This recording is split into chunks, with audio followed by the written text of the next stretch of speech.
형제들아 서로 비방하지 말라. 형제를 비방하는 자나 형제를 판단하는 자는 곧 율법을 비방하고 율법을 판단하는 것이라.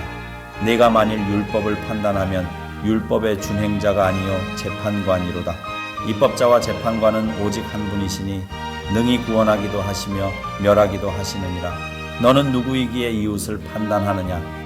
여러분, 사탄이 교회를 무너뜨리는 전략 중 하나가 서로 비방하고 비난하게 하는 거예요. 여러분, 그래서 우리가 좋은 의도로 권면을 하더라도요, 이게 자칫 잘못해서 감정 문제로 이게 격화되기 시작하면 공동체 전체가 흔들리게 돼요. 그래서 여러분, 권면할 때도 내가 어떤 방식으로 어떻게 표현하느냐, 이런 지혜가 필요합니다. 여러분, 그래서 사실은 오해라는 거 있잖아요. 오해는 큰 데서 발생하는 게 아니에요. 작은 일로 생기는 게 오해잖아요.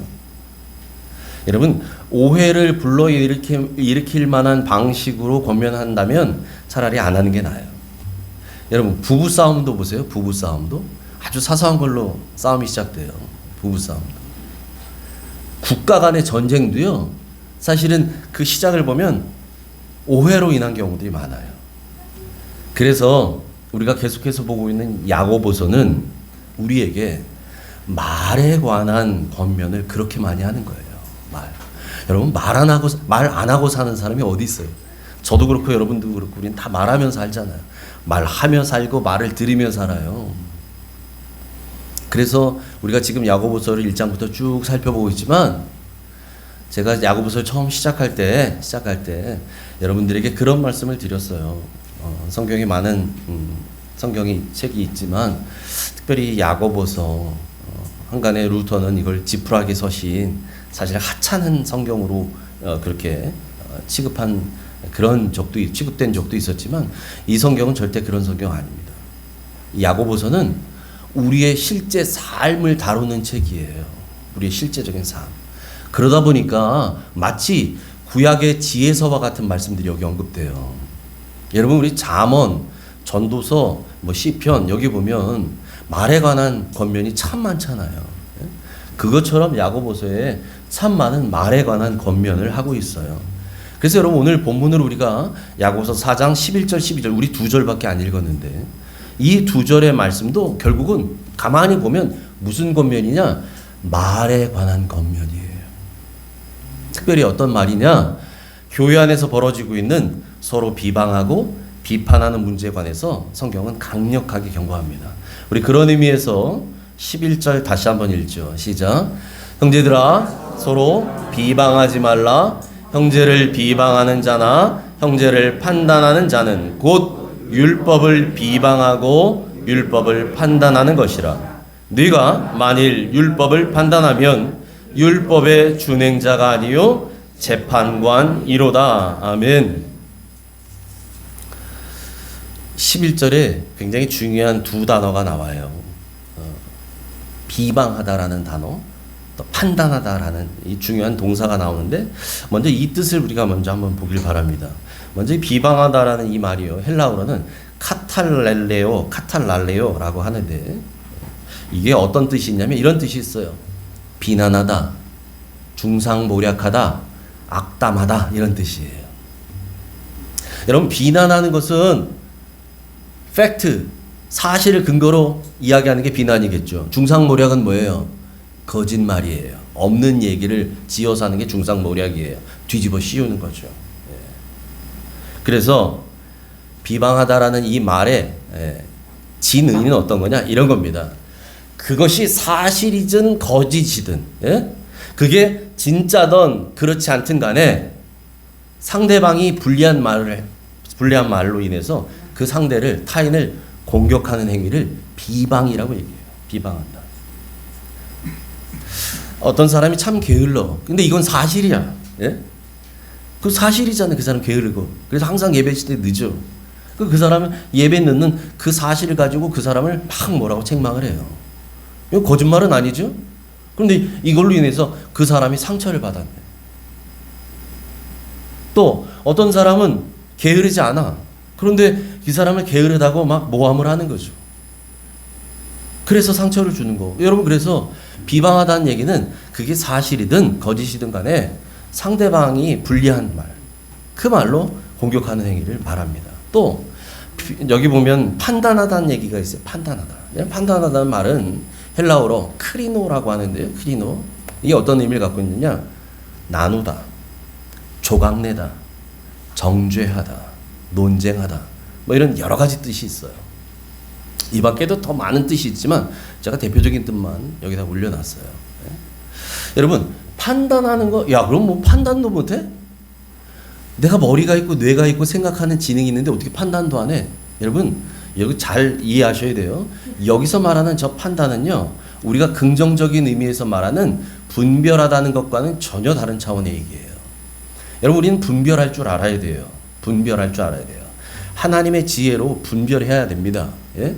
하나님의 것인지 마귀의 것인지 하나님의 뜻인지 마귀의 속삭임인지 여러분 이걸 분별해야 됩니다.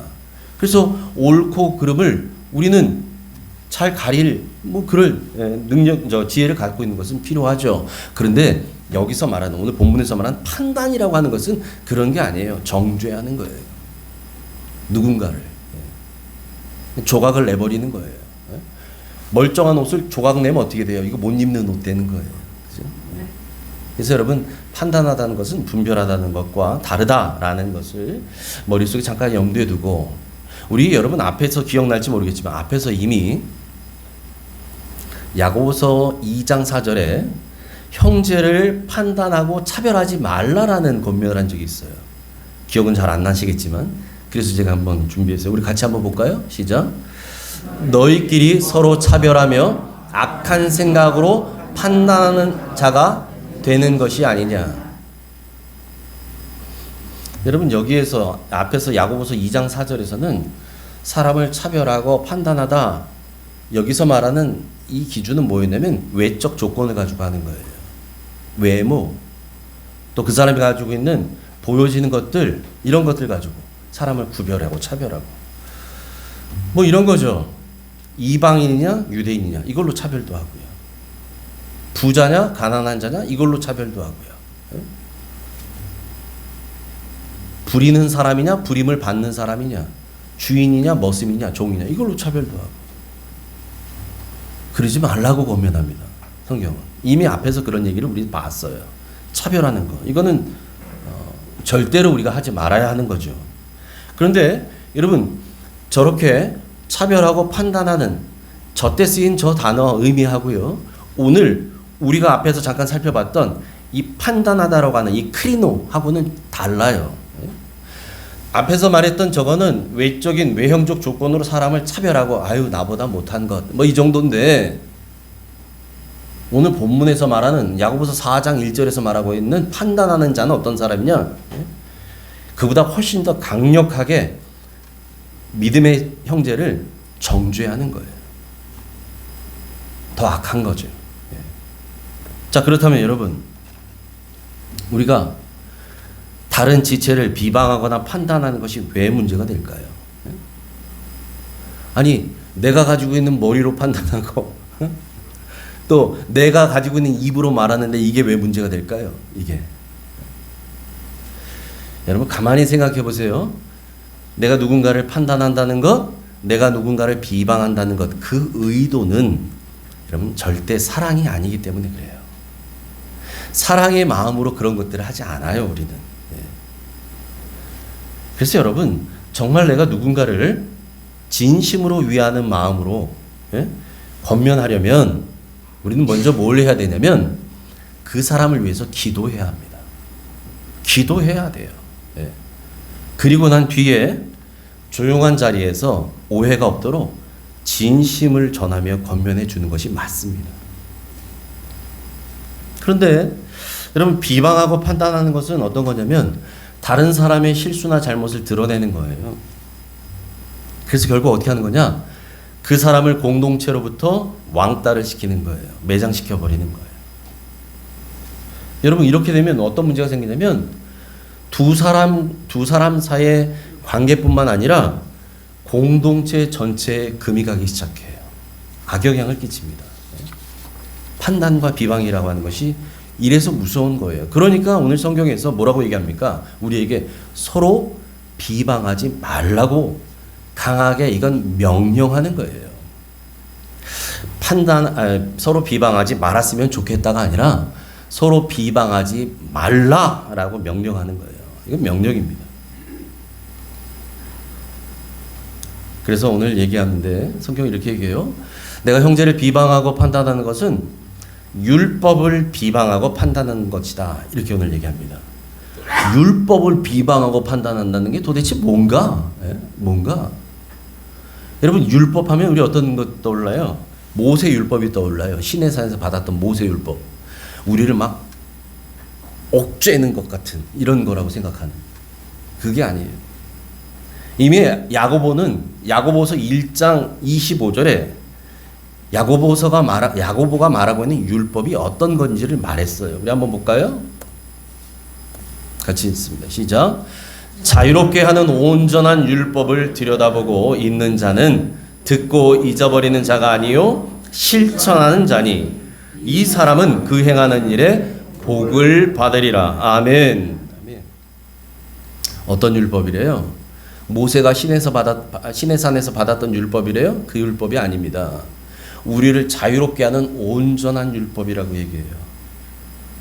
오늘 신약에서 야고보가 말하는 율법은 저런 율법이에요. 우리를 자유롭게 합니다. 억압하는 율법이 아니에요. 온전한 율법. 우리를 온전한 사람으로 변화되게 하는 그런 율법. 그래서 여러분 저 율법을 들여다보고 있는 자는 어떤 사람이래요? 듣고 그냥 아멘 하고 나가면서 까먹는 사람이 아니라 삶의 현장에서 그대로 실천하는 사람이래요. 하나님 말씀대로 순종하는 사람이래요. 그런 사람이 저 우리를 자유롭게 하고 온전한 율법을 들여다보고 있는 사람, 그 말씀대로 살아내는 사람, 그 말씀의 사람이 된다는 거예요. 여러분, 그러니까 앞에서 말했던 것처럼 형제를 비방하고 판단하는 사람은 주님이 주신 저 우리를 자유롭게 하고 온전한 저 율법을 비방하고 비난하는 것이란 얘기예요. 그것은 다시 말하면 그 율법을 주신 주님을 비방하는 자, 주님을 판단하는 자가 된다 이 말입니다. 다시 정리합니다.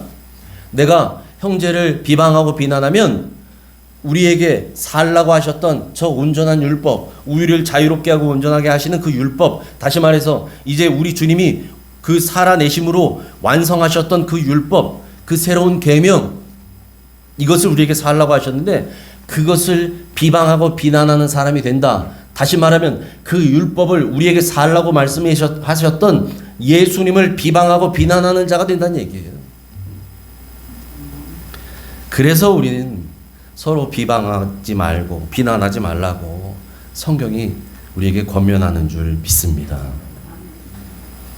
여러분 우리가 왜 서로 비난하고 비방하지 말아야 하는가? 두 번째 이유가 있어요. 오늘 성경은 무엇을 얘기하냐면 우리는 율법을 말씀을 지켜내는 사람이지 재판관이 아니기 때문이라고 말해요. 11절 하반절 같이 읽습니다. 시작. 내가 만일 율법을 판단하면 재판관이로다. 아멘. 여러분 예수님께서 우리에게 주신 우리를 자유롭게 하는 온전한 율법. 그래서 여러분 요한복음에서도 말씀하셨고 이것을 요한 1서에 가서도 요한이 다시 한번 언급하는데 우리 주님 뭐라고 합니까? 내가 너희에게 새 계명을 주노니 서로 사랑하라. 너희가 서로 사랑하면 이로써 모든 사람이 너희가 내 제자인 줄 알리라라고 말해요. 그래서 우리 주님은 우리에게 주시는 새 계명이라고 말해요. 새로운 율법입니다. 우리를 자유롭게 하고 온전케 하는 율법이에요. 그 새 계명. 여러분 주님이 우리에게 그 계명을 주신 이유가 뭘까요? 지키라고 그대로 살라고 주신 거잖아요. 그 율법을 가지고 그 말씀을 가지고 그 새 계명을 가지고 이걸 잣대로 해서 다른 사람을 판단하고 정죄하라고 주신 게 아니란 얘기예요. 여러분 우리는 말씀대로 살아내야 될 책임이 있는 사람이지 그 말씀을 잣대로 다른 사람을 판단해야 될 사람은 아니란 얘기입니다. 그래서 이어지는 12절 상반절에서 형제를 판단하는 사람들에게 이렇게 일갈합니다. 우리 같이 읽죠. 시작. 입법자와 재판관은 오직 한 분이시니 능히 구원하기도 하시며 멸하기도 하시느니라. 아멘. 아멘. 앞에서 11절에서 말한 것처럼 여러분, 우리가 형제를 판단하게 되면 이 사람은 곧 율법을 판단하는 자라고 말했어요. 다시 말해서 율법을 만드시고 그 율법에 따라서 재판하시는 분은 오직 한 분이신데, 오늘 성경 말하죠. 입법자, 법을 세우는 사람, 재판관, 그 법을 행사하는 분은 오직 한 분이신 하나님 뿐이신데, 여러분, 우리가 그 하나님을 비방하는 사람이 되는 거고, 여러분, 내가 하나님 자리에 서게 되는 거예요. 하나님 어떤 분이시라고 말해요? 우리를 자유케 하고 온전케 하시는 그 법을 만드시고 그 법에 따라 우리를 재판하실 뿐만 아니라 우리를 능히 구원하기도 하시고 멸하기도 하시는 분이시란 얘기입니다. 여러분, 우리를 살리는 능력도 우리를 죽이는 능력도 하나님께만 있는 줄 믿습니다. 아멘. 우리의 모든 생사 여탈권은 하나님 손에 있어요. 그래서 우리는 고백하잖아요. 하나님 우리의 생명의 주인이라고 고백하잖아요. 여러분, 그렇게 믿으십니까? 아멘. 여러분, 내 생명의 주인은 내가 아닙니다. 내 생명의 주인은 하나님이에요. 하나님께 내 생명이 있어요. 오늘도 나를 살아가게 하시는 것 하나님의 은혜였어요. 그래서 오늘 살아가는 거예요. 여러분, 우리는 그런 존재인데, 그런 우리가 형제를 판단한다면 그건 우리가 하나님 자리를 차지하게 되는 거예요. 내가 하나님 자리에 차지하는 것, 이건 아주 심각한 교만 행위이죠. 절대 우리가 해서는 안 되는 것. 여러분, 이렇게 하나님 자리에 앉으려다가 망한 존재가 있어요. 누굽니까? 사탄이에요. 사탄. 내가 하나님 자리에 앉겠다고, 하나님 받으시는 영광을 차지하겠다고 하다가 망했던 존재가 사탄이라고요. 그렇게 망한 사탄이요, 에덴 동산에서 여자를 유혹해요. 어떻게 유혹해요? 너도 하나님 될 수 있어. 너도 하나님 자리에 앉을 수 있어. 자기가 그거 하다가 망했는데 하와를 그렇게 유혹합니다. 여러분, 그렇게 유혹했던 사탄은 계속해서 오늘날 우리도 유혹합니다.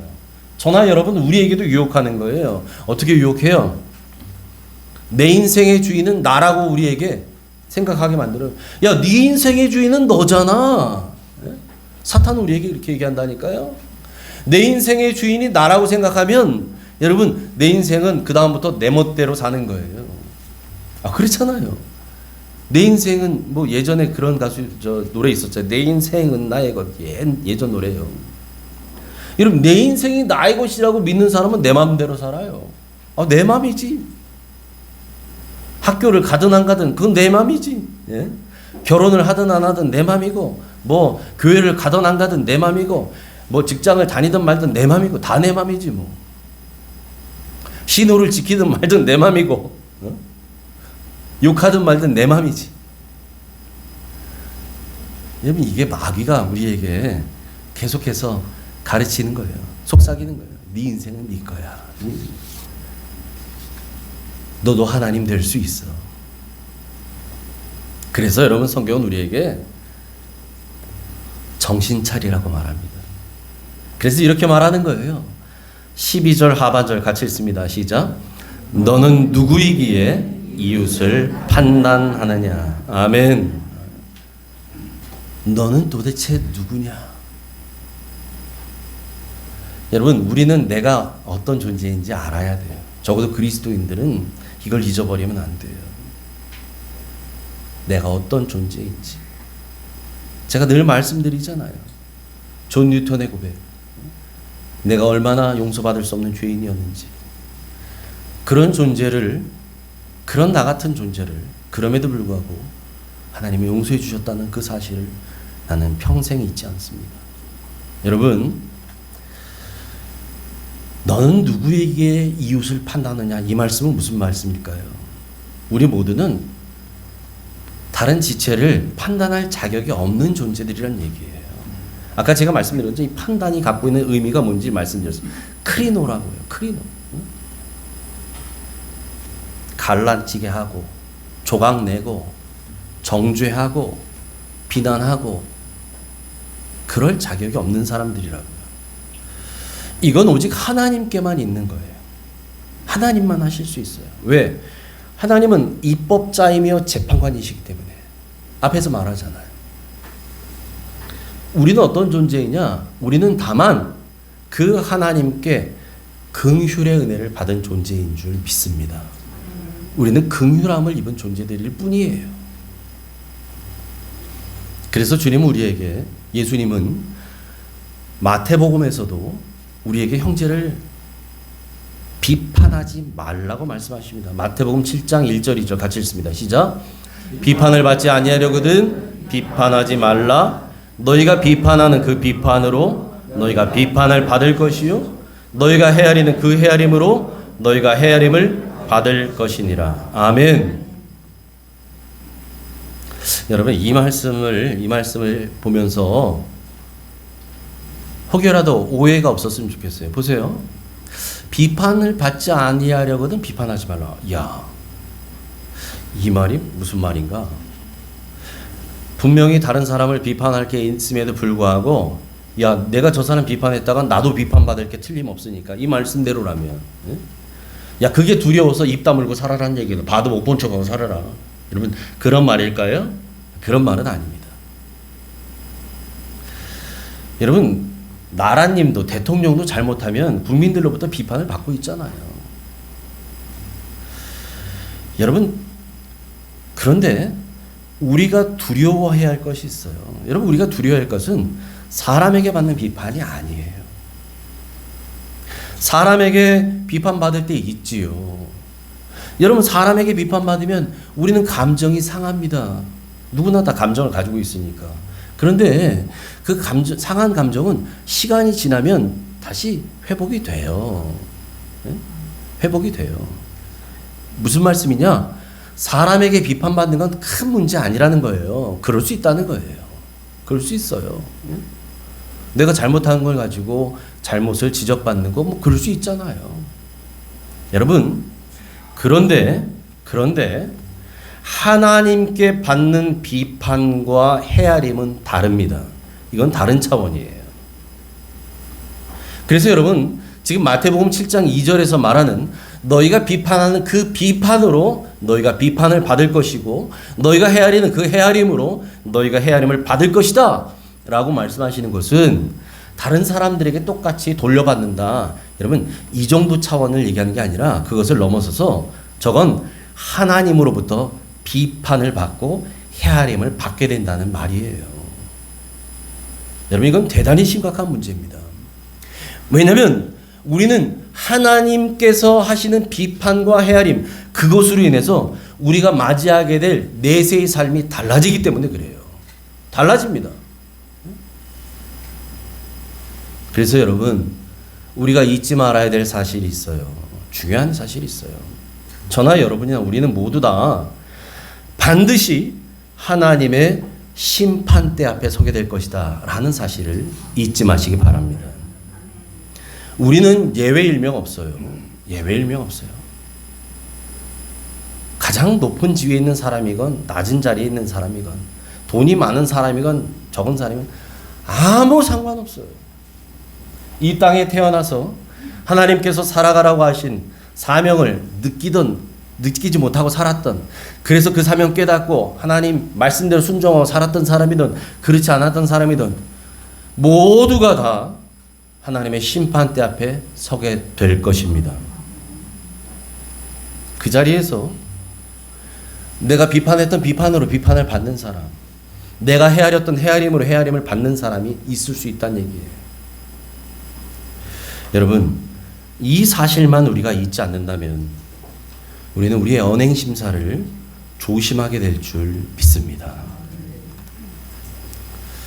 여러분 아시는 것처럼 제가 지난 주간에 목회자 수련회를 갔었어요. 제가 목회자 수련회 갔다 그래서 제가 뭐 그 수련회 프로그램만 계속 했을까요? 제 머릿속에는 계속해서 오늘 본문 말씀을 묵상하고 있었지요. 틈이 날 때마다. 제가 그래서 지난 주간에 오늘 이 말씀을 묵상하면서 이 두 절을 말씀하면서 하나님께서 저에게 주신 감동이 있었어요. 감동이. 어떤 감동이냐? 하나님께서 그것을 깨닫게 하시더라고요. 우리 교회에서 지체들을 가장 많이 판단하는 사람 누군지 아세요? 저라는 거예요. 저예요. 저.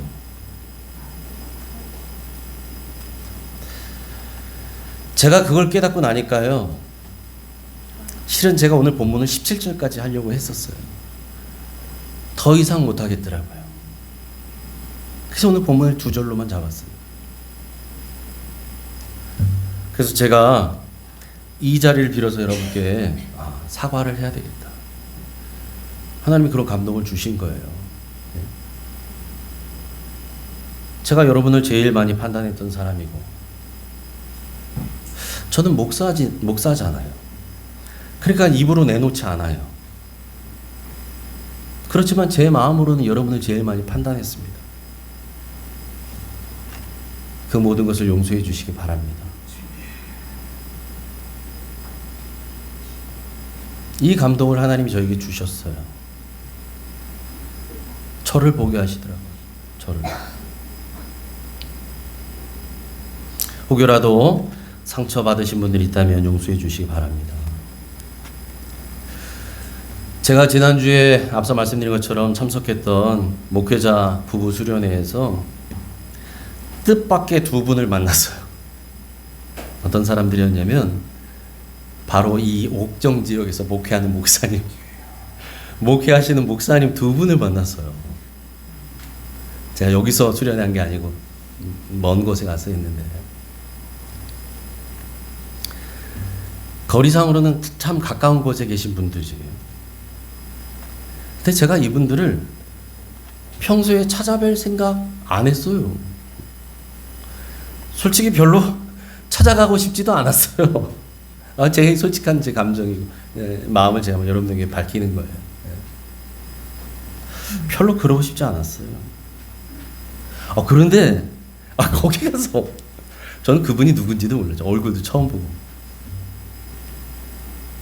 봤더니 옥정 지역에서 여러분 그 목회자 수련회가 막 어마어마한 규모의 이런 행사 그런 행사가 아니에요. 소규모로 하는, 목사님 사모님들 포함해야 한 100여 명 정도밖에 전국에서 모이지 않는 자그마한, 그런데 참 은혜로 제가 그래서 해마다 그 수련회를 참석하는데, 여러분 그렇게 해서 거기서 그 목사님 두 분을 딱 막상 만나니까요, 부끄럽게도 그동안 내 마음이 얼마나 옹졸했는지를 딱 깨닫게 되는 거예요. 제가 그분들한테 그런 얘기는 안 했죠. 그냥 그런 말씀 드렸죠. 아이고 목사님, 제가 진작 찾아뵀어야 하는데 이렇게만 말했지만, 제가 그분들을 만나고자 만나야 되겠다 이런 생각하고 시간을 내면야 낼 수 있었지요 그동안. 근데 그렇지 않았던 데는 여러 가지 제 안에 복잡한 마음들이 있지 않았겠어요? 근데 그분들하고 잠깐 대화하면서 만남을 가지면서, 야, 내가 참 속 좁은 놈이었구나 이런 것과 함께, 또 하나는 그동안 내 안에 쌓아놓았던, 마음속에 쌓아놓고 있었던 이 장벽들이 다 무너지는 것 같은 그런 느낌을 제가 받았어요. 제가 그 두 목사님들하고의 만남을 통해서 뭘 그래서 다시금 생각해 봤냐면, 우리 안에 갖기 쉬운 편견과 선입관에 대한 이 생각을 제가 다시 한번 해본 거예요. 여러분, 우리가 다른 사람을 판단하고 비판하고 또는 비난하고 한다는 그 모든 행위의 이면에는 어쩌면 그 사람에 대한 편견과 선입견이 자리하고 있는 건 아닌가, 이런 생각을 하게 되더라고요. 만약 그랬다면 여러분, 우리는 다른 사람들의 삶을 이제는 제대로 볼 줄 아는 눈을 달라고 기도하시기 바랍니다. 내가 왜곡되어서, 제가 고백하잖아요. 그 목사님들 만나기 전까지는 제가 머릿속으로만 상상하고 있었어요. 어떤 분들일 것이다. 만났더니 아니에요. 여러분, 이런 게 편견과 선입견이죠. 그러니까 제가 그분들을 만나기 전에는, 그분들의 마음을 다 이해하기 전에는, 그분들의 삶을 다 알기 전에는 저 혼자 판단하고 있었던 거예요. 사람들을. 목사랍시고 또 다른 목사들을 판단하고 있었다는 거예요. 여러분, 우리에게는 다른 사람의 삶을 제대로 볼 줄 아는 눈을, 그리고 다른 사람의 삶을 제대로 이해할 줄 알게 되는 마음을 달라고 주님께 기도할 수 있기를 축복합니다. 아멘. 그래서 우리 주님께서 나를 바라보시는 그 긍휼의 눈빛으로 나도 다른 지체들을 바라볼 수 있게 해달라고 오늘은 그렇게 기도할 수 있기를 축복합니다. 여러분, 그런 의미에서 설교를 마치면서 편견과 선입견에 관한 교훈과 감동을 주는 우리 짧은 영상 하나 보고 오늘 설교를 모두 마치도록 하겠습니다. 제가 굳이 설명 안 드려도 여러분 영상만 보면 무슨 말인지 무슨 의미인지 바로 이해하실 거라 바로 들겠습니다.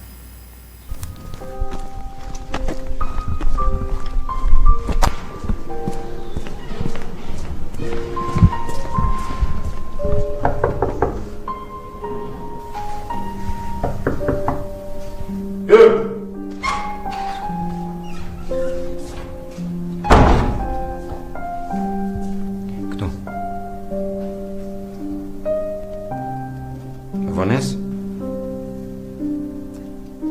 Jsem je Vanessa? Zíde tohle. Kdo?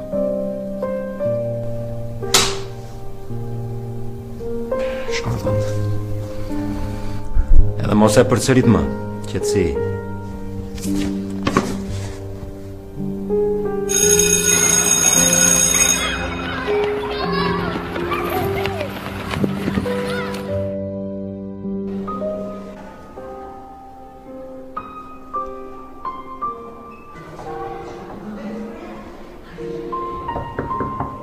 Here!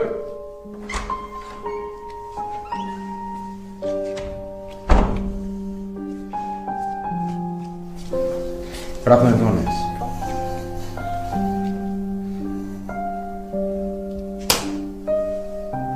Spontaan.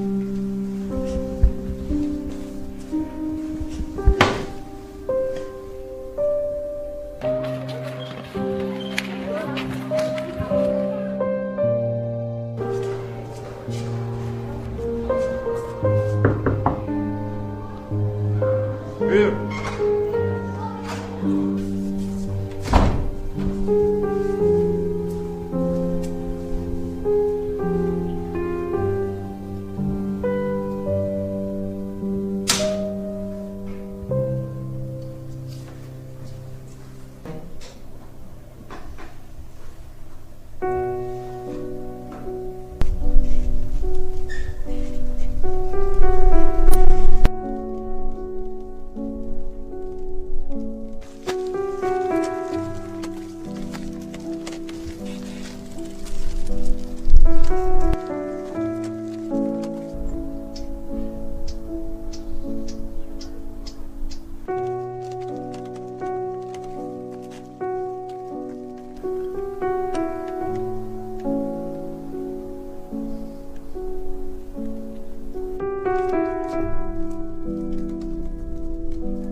하나님 아버지, 우리에게 서로 비방하지 말고 판단하는 자가 되지 말라고 하셨는데, 하나님, 우리는 얼마나 많은 사람들을 비방하고 비난하고 판단하고 또 그를 통해 내가 재판관의 자리에 서 있었는지, 주님, 그랬던 우리를 용서하여 주시옵소서. 하나님, 때로는 편견과 선입견 때문에 지체들의 삶을 다 이해하지도 못하면서 이해하는 것처럼 판단했던 것은 아닌지, 주님, 우리를 용서하여 주시옵고, 바라기는 내가 어떤 존재였는지, 내가 어떤 존재인지 이제 다시금 생각하게 되었사오니, 주님, 우리는 다만 하나님의 긍휼의 은혜를 입어서 살아난, 하나님의 은혜 없이는 살 수 없는 존재라는 사실을 기억하고, 그러한 마음의 눈으로 지체들을 바라보게 하시고, 지체들을 덮어주게 하시고, 손잡아주게 하시고, 위하여 기도하는 옥정의 모든 가족들 되게 하여 주옵소서. 예수님 이름으로 감사하며 기도하옵나이다. 아멘.